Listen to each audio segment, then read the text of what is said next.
Hello အားလုံးပဲမင်္ဂလာပါဒါလေးကတော့ energy reading ပါနော်လက်ရှိမိမိရဲ့စိတ်ခံစားချက်ထဲမှာအရာရာကိုအတိတ်ကနေပြန်စလုပ်ဖို့အတွက်ခွန်အားတွေရလာလိမ့်မယ်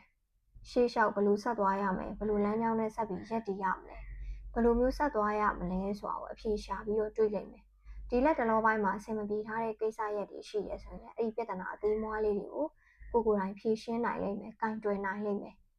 အနေနဲ့များတော့အခက်အခဲရှိပေမဲ့ဖြေရှင်းနိုင်မယ်ပေါ့နော်ကိစ္စရပ်လေးတွေအေးအေးဆေးဆေးနဲ့ပြီးသွားမယ်အရင်ကြီးပြဿနာကြီးကြီးဖြစ်သွားတာမျိုးမဟုတ်ဘဲနဲ့ပုံမှန်ကိုယ်တိုင်ဒီအရာကိုကင်တွယ်ဖြေရှင်းနိုင်လိမ့်မယ်ပေါ့ကံနမိတ်ရဆိုလို့ရှိရင်တော့စမ်းတို့ကံတို့အရင်ကောင်းနေတယ်လူချစ်လူခင်ပေါ်များနိုင်တယ်ဘယ်နေရာပဲရောက်ရောက်စိတ်ရေးလက်ရေးအေးအေးဆေးဆေးထားပြီးတော့ဖြေရှင်းမယ်ဆိုရင်ကိုလိုချင်တဲ့ result တစ်ခုကိုတေချာပေါက်ရမယ်ပြီးတော့ခရီးရောက်မယ်ပေါ့နော်ခရီးတွေကြံ့ကြာနေတာမျိုးတွေမရှိဘူးတချို့ကိစ္စတွေကြောင့်ကြံ့ကြာနေရဲဆိုတော့အဲ့ဒီကြံ့ကြာနေတဲ့အရာတွေကနှစ်ဆပြန်ပြီးနှစ်ဆလောက်ပြန်ပြီးနှုံတိုင်းဆက်သွားပြဖို့များတာဆိုတော့ကိုသွားချက်နဲ့ target တစ်ခုရောက်ဖို့ကတော့တေချာတလောက်ရှိတယ်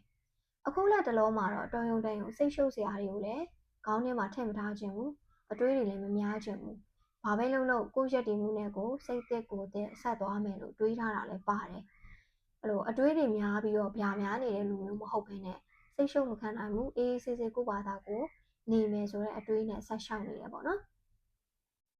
2025ကိုအတွက်အရင်ကြီးကန်ညက်နေတဲ့နှစ်မျိုးတော့မဟုတ်ပါဘူးအခွင့်အလမ်းကြီးများပါတယ်ကိုယူနိုင်သလောက်ကိုသွားနိုင်သလောက်ခရီးရောက်မယ်ခရီးပေါက်မယ်တာဂက်တစ်ခုရောက်မယ်ဘန်းနိုင်တစ်ခုရောက်မယ်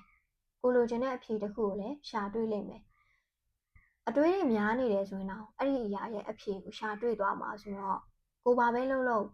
့မှန်ကန်တဲ့ဆုံးဖြတ်ချက်တွေချနိုင်လိမ့်မယ်ပေါ့နော်ဒီလက်တလောစိတ်ပိုင်းဆိုင်ရာအရာတော့စိတ်သစ်ကိုယ်သစ်ဖြစ်နေတာဆိုတော့အရာအသစ်ပြန်စတင်လာဖို့ရှိတယ်အရာအဆင်ပြေလာမယ်ပြီးတော့မြေတို့ကားတို့စက်ပစ္စည်းတို့ရွှေတို့တစ်ခုခုဝယ်ဖို့စဉ်းစားထားတယ်ဆိုရင်လည်းသိမကြခင်မှာဝယ်ပြဖို့များတယ်အနည်းဆုံး2လနဲ့နှစ်မကုန်ကန်ဒီမှာနှစ်မကုန်ကန်ပေါ့နော်နှစ်မကုန်ခင်ဝယ်ပြဖို့များတယ်ပေါ့နော်ပြီးတော့ဒီနှစ်ထဲမှာလုပ်မယ်လို့စိတ်ကူးထားတဲ့အရာတွေရှိတယ်ဆိုရင်လည်းသိမကြခင်မှာလှုပ်ဆောင်ပြဖို့များတယ်တချို့ကတော့လုပ်နေနေလမ်းတစ်ဝက်တောင်ရောက်နေပြီလို့တွေ့ရတယ်ဥပမာနိုင်ငံရေးခြားသွားဖို့စဉ်းစားနေတယ်ဆိုရင်သွားရတော့မယ်ဆိုတဲ့ပုံစံမျိုးသွားနေပြီဆိုတဲ့ပုံစံမျိုးအခုမှစတာမျိုးမဟုတ်ဘဲနဲ့ကို့မှာလက်စုပ်လက်ကင်ပြနိုင်တဲ့အခွင့်အလမ်းတစ်ခုကိုစုပ်ကင်ထားပြီးဆိုတဲ့အနေအထားမျိုးဥပမာလူတစ်ယောက်ကိုသဘောကျတယ်ဆိုအဲ့လူနဲ့နီးစပ်ဖို့စူးစမ်းနေတာမဟုတ်ဘဲနဲ့စူးစမ်းပြီးသွားပြီ result ပဲစောင့်ရတော့မယ်အဖြေပဲစောင့်ရတော့မယ်ဒီလိုပုံစံမျိုးပေါ့နော်ပြီးတော့ကိုယ့်ရဲ့ဘဝတွေကိုကိုလည်းတိုးတက်ပြောင်းလဲစေတဲ့သူမျိုးနဲ့တွေ့ရတတ်တယ်မိတ်ဆွေလည်းဖြစ်နိုင်တယ်ချစ်သူလည်းဖြစ်နိုင်တယ်ကိုဘာပဲလုပ်လို့ကိုဒီ level ကနေနောက်ထပ် level တစ်ခုတက်ဖို့အတွက်အကူအညီဖြစ်စေတဲ့သူစိတ်ခွန်အားပေးတဲ့သူမျိုးတွေ့ရနိုင်မယ်ပေါ့နော်ရှေ့လျှောက်ကကြတော့လေဘာတွေသတိထားရမလဲဆိုရင်အတိုက်ခိုက်တော့ရှိပေမဲ့ဘယ်နယ်ပယ်မှာမဆိုနည်းနည်းတော့အတိုက်ခိုက်များပေမဲ့ကိုသွားနေတဲ့လမ်းကြောင်းအတိုင်းပုံမှန်အတိုင်းပဲဆက်သွားပြဖို့များတယ်ကိုခြေလန်းရင်လန်းသလောက်ရှေ့ရောက်မယ်ပေါ့နော်ကိုသွားနိုင်သလောက်ရှေ့ရောက်မယ်ထွန်းထွန်းမောက်ဖြစ်မယ်ပြီးတော့ကိုကသူများကိုမိခိုတာမဟုတ်ဘဲနဲ့ကိုရက်တည်မှုနဲ့ကိုသွားနေတဲ့သူဆိုတော့တော်ရုံတန်ရုံတစ်ဖက်လူရဲ့အထင်ကြီးခြင်းလေးစားခြင်းတွေရရှိတတ်တယ်ကိုချေရတဲ့သူကကိုကိုအားကိုးခြင်းတာကိုကိုယုံကြည်တာကိုကိုယုံကြည်လို့ရင်ဖွင့်တာဒီလိုမျိုးတွေရှိတတ်တယ်ဒါဆိုတော့ကိုမှာ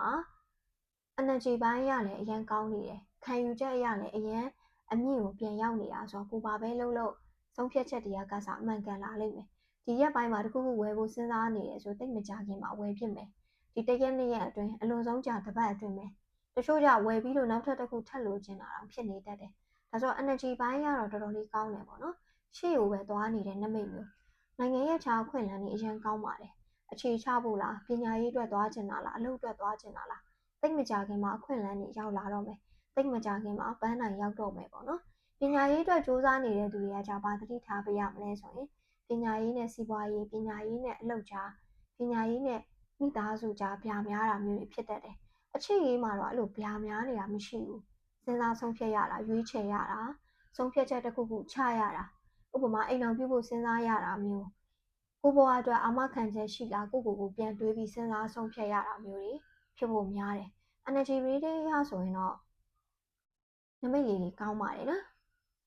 သိမကြခင်မှာထူးခြားလာမယ်ပြောင်းလဲလာမယ်ကံအညက်နေရှိနေတယ်ဆိုရင်တော့မှအဲ့ဒီအညက်တွေကနေခုန်ထွက်လာတဲ့ပုံစံမျိုးအမောင်ကနေအလင်းကိုခုန်ထွက်လာတဲ့ပုံစံမျိုးဆိုတော့အရာရာအခုကနေစပြီးတစ်ပတ်အတွင်းတိတိတတ်တာအဆင်ပြေလာမယ်ဝင်ငွေနှုန်းတွေကောင်းလာမယ်စီးပွားရေးတွေပြန်အဆင်ပြေလာမယ်တခုခုအကျက်တဲရှိနေတယ်ဆိုရင်လည်းအဲ့ဒီအရာလေးတွေမြင်မြန်ဆန်ဆန်ဖြည့်ရှင်းနိုင်လိမ့်မယ်ပေါ့နော်